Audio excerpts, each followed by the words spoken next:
சீரியல்களின் full எபிசோடுகளை Sun டிவியில் ஒளிபரப்பான உடனே எக்ஸ்க்ளூசிவாக சன் நெக்ஸ்டில் மட்டும் ஃப்ரீயா பாருங்கள். அப்பா இந்த கடையில தான் போனை கொடுத்துட்டு போனாரா? சரி, நம்ம விசாரிச்சு பார்ப்போம்.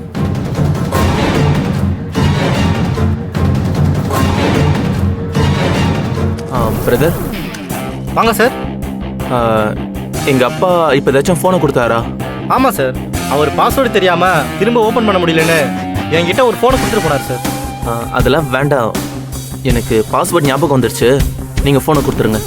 இல்லை சார், அவர் யார் கேட்டாலும் ஃபோனை கொடுக்கக்கூடாதுன்னு சொல்லிட்டு போயிருக்காரு சார். பரவாயில்லங்க, நான் ஒரு பையன் தானே. பாஸ்வேர்ட் ஞாபகம் வந்ததுனால நான் திரும்ப வாங்கிட்டு போறேன். அவர் கேட்டாருன்னா நான் வந்து வாங்கிட்டு போனேன்னு சொல்லுங்க. சரி, ஓகே சார். இருங்க, இந்தாங்க சார். தேங்க்ஸ். Okay sir.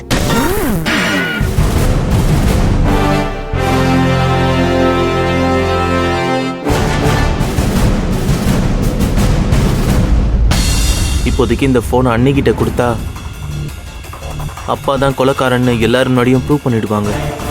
அதுக்கப்புறம் அப்பா ஜெயிலுக்கு போகிறத தவிர வேற வழியே இல்லை. ஆனால் அப்பா ஜெயிலுக்கு போகிறதுனால ஏற்றுக்கவே முடியல. எனக்கு அப்பாவும் முக்கியம், அதே சமயம் வெண்ணிலா, அருவி அண்ணின்னு எல்லாருமே முக்கியம். இப்போ என்ன பண்ணுறது? இப்போதைக்கு இந்த ஃபோனை அருவி அண்ணிக்கிட்ட கொடுக்காம நம்மளே வச்சுக்கிறது தான் சரி.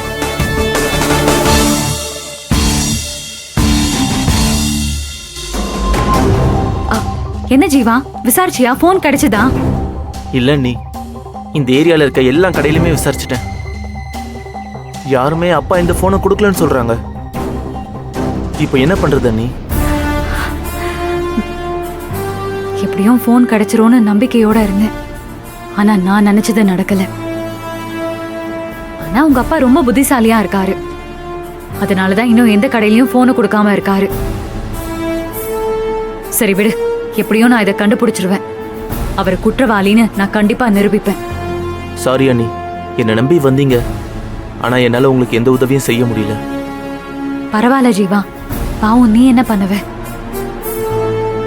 உங்க அப்பா குற்றவாளின்னு நிரூபிக்க நான் முயற்சி செய்யறேன்னு தெரிஞ்சும் நீ இந்த அளவுக்கு உதவி செய்யறியே, இதுவே பெரிய விஷயம். நீ செஞ்ச உதவிக்கு ரொம்ப தேங்க்ஸ். சரி, நான் வரேன். சரிங்க அண்ணி, வாங்க. சாரி அண்ணி, உங்க செல்போன் என் கைக்கு கிடைச்சும் அதை நான் உங்களுக்கு கொடுக்காம மறைச்சிட்டேன். எங்க அப்பா மாட்டினா அது எனக்கும் கெட்ட பேர் தான். அதனால வெண்ணிலா என்னை வெறுத்தாலும் வெறுத்துருவா. அதனால தான் நான் ஃபோனை கொடுக்காம வச்சிருக்கேன். நான் செல்ஃபிஷா நடந்துக்கிட்டேன், என்னை மன்னிச்சிருங்க அண்ணி.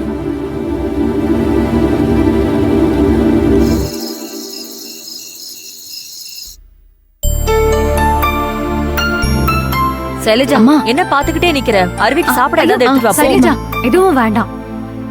நான் உடனே வீட்டுக்கு திரும்பி போய் ஆகணும். ஒரு முக்கியமான விஷயத்த உங்ககிட்ட பேசிட்டு போலான்னு தான் வந்தேன். என்ன அருவி, ஏதாவது அங்க பிரச்சனையா? இல்ல புகழ் ஏதாவது உன்னை சத்தம் போட்டானா? ஐயோ, அதெல்லாம் எதுவும் இல்ல.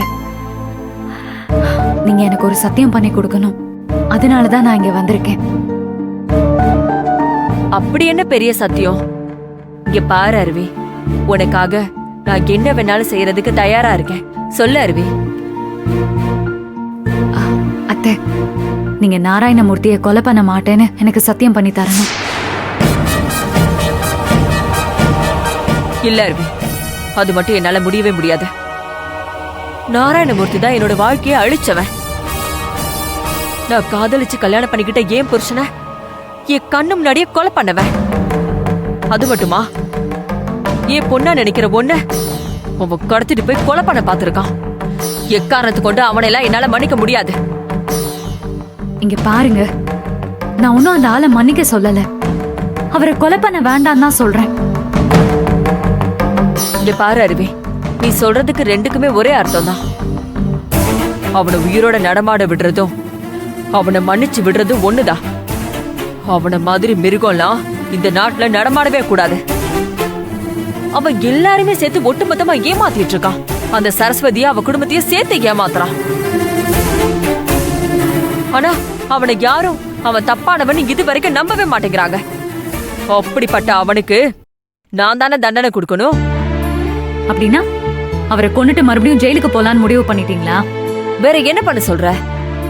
அவனை விட்டா அவன் உன்னை கொன்னுடுவான் அருவி. அதுக்காக தான் சொல்றேன். அவனால நான் உன்னை எக்காரணத்தை கொண்டு இழந்துடக்கூடாது. அதுக்காக தான் அவன் மட்டும் உயிரோட இருக்க கூடாதுன்னு நான் நினைக்கிறேன். இதனால நான் ஜெயிலுக்கு போனாலும் எனக்கு அதை பத்தி கவலை இல்லை. எனக்கு அவன் சாகணும். அத்தை, நான் என்ன பாவம் பண்ணிட்டேன்னு எனக்கு தெரியல. சின்ன வயசுல இருந்தே நான் ஒரு அனாதையா தான் இருந்திருக்கேன். அருவி என்ன சொல்ற? இங்க பாரு, நான் இருக்கும்போது நீ எப்படி அனாதையாவ? இப்படி தெரியாத மாதிரி கேட்டா நான் என்ன பதில் சொல்ல முடியும்? உண்மையிலேயே நான் ஒரு அனாதை தானே. ஐயோ, என்னை எடுத்து வளர்த்தது எல்லாமே உங்க அண்ணன் தான். இன்ன வரைக்கும் அவர் என்ன தான் பொண்ணாதான் பாத்துக்கிறாரு. எனக்கு தெரிஞ்சு அவர்தான் என்னோட அப்பா. இந்த உலகத்துல அவர் மட்டும்தான் எனக்கு ஒரே உறவுன்னு நான் நினைச்சேன். அதுக்கப்புறம் அவரோட தங்கச்சி நீங்க எனக்கு அத்தையா கிடைச்சீங்க. எனக்கு இப்படிப்பட்ட ஒரு உறவு கிடைச்சிருக்குன்னா அதுக்கு காரணம் என் அப்பா தானே. அவரால் தான் நான் இன்னைக்கு ஒரு கௌரவமான குடும்பத்துல வாழ்ந்துட்டு இருக்கேன். எனக்கு இப்படிப்பட்ட நல்ல வாழ்க்கையை கொடுத்த உங்களுக்கும் அவருக்கும் நான் ஏதாவது செய்யணும்னு நினைக்கிறேன். நீங்க எல்லாருமே நிம்மதியா இருக்கணும்னா உங்க மேல இருக்க கொலைப்பழி போகணும். அதுக்கு அந்த நாராயணமூர்த்தி தான் உங்க புருஷனை கொலை பண்ணான்னு ஆதாரத்தோட நான் நிரூபிக்கணும். அப்பதான் உங்களுக்கும் சரஸ்வதி அத்தைக்கும் இருக்கிற பகைய முடிவுக்கு கொண்டு வர முடியும். இது நடக்கணும்னா நீங்க அவசரப்படக்கூடாது. எந்த சூழ்நிலையிலையும் நாராயணமூர்த்தியை நீங்க சாகடிக்க கூடாது. ஒருவேளை அவசரப்பட்டு நீங்க அப்படி செஞ்சா நான் பண்ற இந்த எல்லா முயற்சியும் வீணா போயிடும். அதனாலதான் இவ்வளவு தூரம் நான் உங்ககிட்ட சொல்றேன். நாராயணமூர்த்தியை நீங்க எதுவும் செய்ய மாட்டேன்னு எனக்கு சத்தியம் பண்ணி கொடுங்க. அம்மா, அதான் அருவி இவ்ளோ நம்பிக்கையா சொல்றான்ல, அவ சொல்றத கேளுங்கம்மா. எனக்காக எதை வேணாலும் செய்வேன் நீங்க தானே சொன்னீங்க. எனக்காக இதை மட்டும் நீங்க செய்யுங்க போதும்.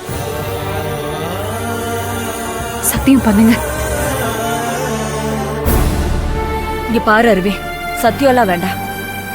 ஆனா நான் உனக்கு ஒரு உத்தரவாதம் கொடுக்கறேன். ஆனா அவனால உன் உயிருக்கு ஏதாவது ஆபத்தாகிற சூழ்நிலை வந்துச்சுன்னா நிச்சயமா நான் அவனை எக்காரணத்தை கொண்டு மன்னிக்கவே மாட்டேன். அப்படி ஒரு சூழ்நிலை வராம நான் பாத்துக்கிறேன். ஆனா நீங்க அவனை எதுவும் பண்ண மாட்டேன்னு எனக்கு உறுதி கொடுங்க. சரி அருவி, நீ சொல்ற மாதிரியே நான் நடந்துக்கிறேன். எனக்கு இது போதும்.